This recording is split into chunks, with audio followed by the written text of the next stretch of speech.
Howdy, everybody. Here we are all ready to take you down to Pine Ridge for another visit with Lum and Abner, brought to you by the makers of Horlicks, the original malted milk. Folks, if you're going to get one of Lum and Abner's swell little flashlights, you've got to act at once, right away. The offer ends midnight Sunday. Your request must be in the mail by then. Don't forget that date, midnight Sunday. Now, here's what to do.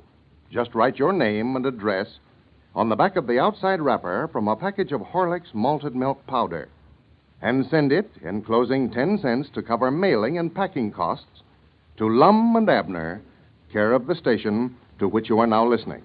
You got that? But remember, it must be the outside wrapper and from a package of Horlicks malted milk powder. Horlicks tablets wrappers, are not eligible. It takes only a couple of minutes to send in. If you don't happen to have a wrapper handy, get a package of Horlicks malted milk powder, either natural or chocolate flavor, from your druggist tonight. But don't forget, your request must be in the mail before midnight Sunday. So send in right away, before you're too late. Lum and Abner will personally appreciate your sending in for one of their flashlights, so write your name and address on a Horlicks malted milk powder wrapper and send it in with your dime tonight. And now, let's see what's happening down in Pine Ridge. Well, Abner and his campaign manager, Squire Skimp, had a falling out yesterday. He discovered that Squire had used the money from the insurance company to make a donation to the public library at the county seat, and has written a letter to the library demanding the money back so that he can return it to the insurance company. The newspaper has come out with a very caustic story about it today, criticizing Abner severely. As we look in on Pine Ridge today, we find Dick Huddleston over at the Jot 'em Down store, showing Lum the story that appeared in today's paper. Listen. Well, I do know. Well, I hate to see 'em print an article like that about Abner. Well, I don't know, Lum. You can't blame them much, Somebody make a donation that way just for the publicity, and then after he gets a nice write-up in the paper, why, ask for his money back. Well, Abner couldn't do nothing else, though. He had to get it back. You know that check the insurance company give Abner for $200 on that accident claim? Yeah, I thought you sent it back to him. Well, we was going to. Abner give it to Squire Skimp to take into the county seat to get it cashed so he could send the money instead of the check back to him. Yeah. And while he's in town there, Squire made that donate to the library for Abner. Figured it'd help him in his campaign for president of the store here. Oh, that's where that money come from, huh? Yeah, Squire just taking it on himself to give him $180 on it. And tried to keep the other $20 for himself. But we got him down in here yesterday and taken it away from him. You did? Yeah, he stood there and said he never had a cent on him. And granny, we throwed him down and reached in his pocket and pulled out a roll of bills there, they'd choke a cow. Well, good for you, Lum. I'm glad to hear it. Oh, he got mad, just frothed at the mouth. Stomped out of here mad enough to bite. Well, he's out again today, electioneering for Abner. He's down at the store this morning, telling a big bunch of them in there to be sure and vote for Abner. Well, yeah, he's still trying to get Abner elected, all right. You see, he's got a contract with Abner that says if he's elected president of the store here, Squire gets 10% of everything Abner makes. Oh, and if Abner ain't elected, why, he don't get nothing, huh? No. Well, how long does that contract run, Lum, this 10% business? Well, now, there's another thing. There ain't no limit set on it. It just runs as long as Squire wants it to, I reckon. Mm-hmm. See, Abner was so anxious to get to be president, he'd have signed anything. Why, sure. When does this contest close? Sunday night. Sunday night at midnight. When we open up for business Monday morning, we'll know then who's going to be the president. Yeah. And it looks like Abner's going to be it, the way these votes have been coming in today. He's 780-some-odd votes ahead of me now. Yeah, well, I imagine, old Lum, people in there at the county seat will all be voting for you now since this article come out in the paper today. That'll swing all the votes to your side. Yeah, I sort of hate that, too. Hate to see him turn agin Abner when he's trying to do the honest thing. I can't help but feel just sort of sorrowful for him. Well, it'd be a blessing if he was to get beat, Lum. He wouldn't have to pay his squire that 10% the rest of his life. Yeah, but he'd be terrible disappointed, Dick. He wants to be president so bad. Yeah, I know he does. Now, I come right now withdrawing from the race yesterday and just letting Abner have the office, but I got to thinking he'd be sure to win that way, and Squire'd claim 10% of everything he makes. So Yeah. I just decided to let it work itself out the best way it would. Yeah, well, you're in kind of a bad spot there, Lum, either way you turn. Sort of twixt a hard place and a rock. Well, this contest has showed me one thing. Showed me where I stand at. Sort of took me down a notch or two, I reckon.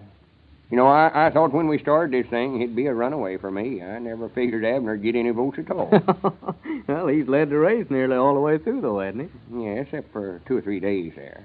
But I ain't complaining none. You see, the folks that sent in for the flashlights, the ones that's done the voting in this thing, has been responsible for us getting our store stocked up again. We can just thank them for that. Yeah, you've got a nice stock of merchandise there now, Lum. Looks mighty nice, too. Yeah, I thought so. Me and Cedric's been busy all week arranging it on the shelves and all. Well, it's looking fine. Nice, clean stock of merchandise. I can't hardly wait till Monday to get opened up for business. Regardless of which one of us gets elected, we've got a fresh start in the store business. Yeah, well, that's a good idea you had, getting that agency for those flashlights. And it was mighty nice of Mr. Harlick to offer to send them out to your friends, too. Oh, yeah, it sure was. I just hate it because we can't get 'em made any faster, though. They're running that flashlight factory day and night now, making 'em just fast as they can, but it's going to be a little time yet before some of 'em gets 'em. Well, you told them on the party line the other day that there'd be some delay, so I don't think you'll have any complaints over it. I hope not. Well, you can't help it, Lum. You fellers are doing all you can, and Harlicks are doing all they can. Yeah, there's another thing. I hate it on Mr. Horlick's account, too. He's worried about it, you know. You see, we never had no ideas we'd get so many requests for 'em. Well, I thought you wanted all you can get. Oh, we do. Yeah, sure we do. Mr. Horlick is from tickled over it. Yeah. I'm sort of glad it happened right at this time, too, Dick. Yeah. You know, tomorrow's Mr. Horlick's birthday, you know. Oh, it is? Tomorrow? Oh, yeah. He'll be 89 year old tomorrow. Well, 89 and still active head of his business that he started over 50 years ago. well, now, by George, that's quite a record, you know. That's a good testimonial for his malted milk right there, isn't it? Yeah. I was just saying that. Wait a minute. Here comes Abner. Yeah. Well, he's not wearing that derby hat and striped vest today, is he? Oh, no. He give them back to Squire here yesterday and told him he was through, done with him. Don't let on that I ain't trying to get elected now, Dick. 'Cause if I was to win, I won't Abner to think it's 'cause I'm campaigning so hard to done it. Oh, yeah, sure. No, I wouldn't say nothing. I want him to think I'm trying my best. Well, howdy, fellers. Yeah, come in, Abner. I got some good news for you. What's that? Why, I counted the votes a while ago, and you're 784.5 ahead of me now. Oh, howdy, Dick. How are you today? Well, all right, I reckon, Abner. Did you see that story in the paper about you today?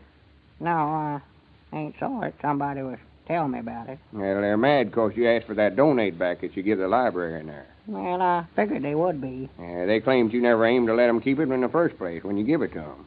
Said you're just doing it to get votes. Well, just so as I get the money back. That's all I care about. If you get beat, you can just blame it on to that, Abner. I'll carry the county seat by 10-1 now, bound you. Yeah, you're going to have to get out here and work hard tomorrow, Abner, if this contest closes Sunday night. Yeah. Well, I don't know. That's just what I want to talk to you fellers about. Just mightn't I decided to just take plumb out of the race. Take out of it? Yeah, just get out. You ain't give up, have you? No, I ain't give up, but I just got to figuring that if I do get elected, I'm going to have to give Squire Skimp 10 cents or 10% on everything. Well, now, I wouldn't let that influence me. If I get elected, I don't want you to think that you just give me the office. If I get it, I want to win it fair and square. Well, I'd love to have it the worst way, but I don't know. I just hate to see old Squire make anything off of it after the way he done. Yeah. Well, now, I wouldn't withdraw, Abner. No. All these people have voted for you. Your friends, you know. Why, you wouldn't want to turn them down right here at the last minute. Why, of course not. You get that office. We'll study up some way out of that contract with Squire Skin. How? Well, I don't know. Just offhand, we'll study up something. Yeah, that's what I thought. Yeah, I'm afraid that contract would be hard to break, Lum. Nah, tut, don't you worry, Abner. I'll thumb through the statutes and find something in there. Well, I was talking to Squire a while ago, and he said that there ain't no way out of it. Said he got me. Where was Squire at? Well, he's over about the blacksmith shop a while ago. I don't know where he's at now. He's working harder than ever to get me elected. What do you say, Lum? We go over and talk to old Squire about that. You just taking the words right out of my mouth, Dick. Must have read my mind. Get your hat there. Well, I don't think it'll do a bit of good, man. I done talked to him, and he won't listen. Well, it ain't going to hurt nothing to try. Come on, Dick. I'll be back after a little, Abner. Yeah, see you later, Abner. Yeah. Yeah. All right. I can tell you right now, you're just wasting your time, all. That blamed old skinflint. I just hate that Squire Skimp to pieces. Dogged, I hate to do it, but there ain't no other way around it. I just got to do it. That's all there are to it. Hello? This is Abner Peabody talking. I got a little announcement to make about myself. I'm in a batch of trouble here. I appreciate all the votes that you folks sent in for me, but now then, I've just got to keep from getting elected somewhere or other. For if I do, why, Squire Skimp's going to get 10% of everything I make from here out. I don't want to withdraw from the race, but I want Lum to get to office. The way things stands now, why, I'm nearly 800 votes ahead, so for goodness sake, send in a vote for Lum and get it in the mail before Sunday night. This is the first time that I ever got out and campaigned again myself, but it's the only way I know to beat Squire Skimp. So if you want to help me do it, why, send in a vote for Lum. But now, don't none of you let on to Lum, but I told you to do that now. Well, I'll be looking for a letter from you. Thank you. Well, that sounds odd, but if you want to help Abner, send in a vote for Lum. Folks, this is your last chance to send in to Lum and Abner for one of those swell little flashlights. The offer ends midnight Sunday. Did you get that? Midnight Sunday. All right. Your request must be in the mail by then. But there's still time if you act right away. It takes only a couple of minutes for you to send in. Now, here's what you do. Just write your name and address on the back of the outside wrapper from a package of Horlick's malted milk powder and send it, enclosing 10 cents to cover mailing and packing costs, to Lum and Abner, care of the station to which you are now listening. But don't forget, it must be an outside wrapper from a package of Horlick's malted milk powder. Horlick's tablets wrappers, are not eligible. Now, isn't that easy? And if you don't happen to have a wrapper handy, get a package of Horlick's malted milk powder from your druggist now. But remember, your request must be in the mail before midnight Sunday. Folks, don't delay another minute. This is your last chance to express your appreciation of Lum and Abner by sending in for one of their flashlights. So send in at once, tonight. This is Carlton Brickert, speaking for Lum and Abner and Horlicks, who now bid you all good night and good health.